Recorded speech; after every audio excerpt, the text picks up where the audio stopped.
In 1944, as World War II raged overseas, the American South remained deeply divided by segregation. In the small mill town of Alcolu, South Carolina, a case unfolded that would later become one of the most controversial executions in American history. A 14-year-old boy named George Stinney Jr. would be sentenced to death.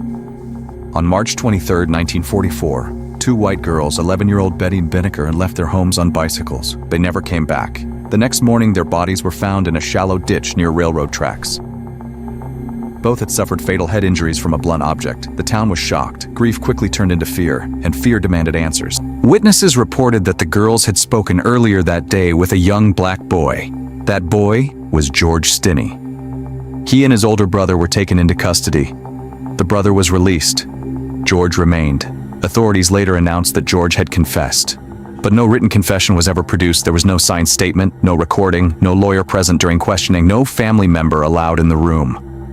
What happened during that interrogation? How does a 14-year-old respond when questioned alone? By police in 1944 South Carolina? We do not know. On April 24, 1944, the trial began. It lasted approximately 2 hours. The jury consisted of 12 white men. George's court-appointed attorney called no witnesses in his defense.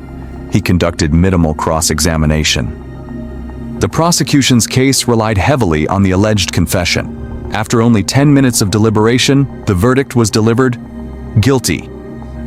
The sentence: death by electrocution. George Stinney Jr. was 14 years old. No substantial appeal followed.